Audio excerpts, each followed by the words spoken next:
I'm going to talk about the end of Matthew 6 and most of Matthew 7. Consider the lilies of the field, how they grow. They toil not, neither do they spin. And yet I say unto you, that even Solomon in all his glory was not arrayed like one of these.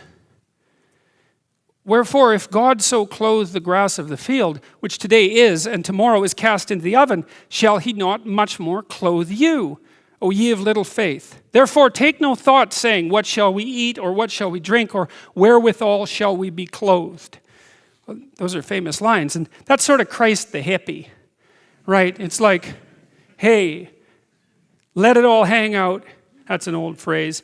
Do your thing, and everything will come to you. And these lines have been interpreted in that manner many times, but that's seriously not the proper interpretation, because there's a kicker with this injunction, and the kicker is this: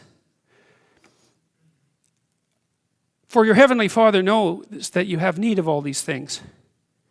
But seek ye first the kingdom of God and his righteousness, and all these things shall be added unto you. That's a lot different than the hippie thing, right? Because there's a very, very, very interesting idea here. It's certainly one of the most profound ideas that I've ever encountered.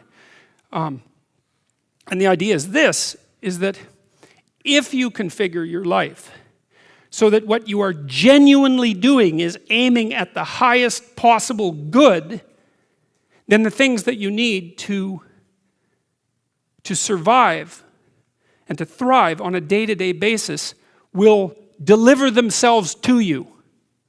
That's a hypothesis, and it's not some simple hypothesis, right? Because what it basically says is, if you dare to do the most difficult thing that you can conceptualize, your life will work out better than it will if you do anything else. Well, how are you going to find out if that's true? Well, it's a Kierkegaardian leap of faith. There's no way you're going to find out whether or not that's true unless you do it. So no one can tell you either, because just because it works for someone else, I mean, that's interesting and all that, but it's no proof that it'll work for you. You have to be all in this game.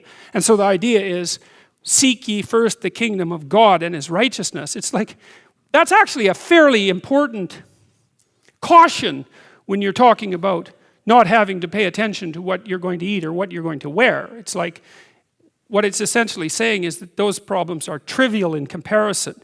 And the probability is that if you manifest yourself properly in the world, that those things will come your way is extraordinarily high. And I believe that that's exactly right. I mean, I've watched people operate in the world, and I would say that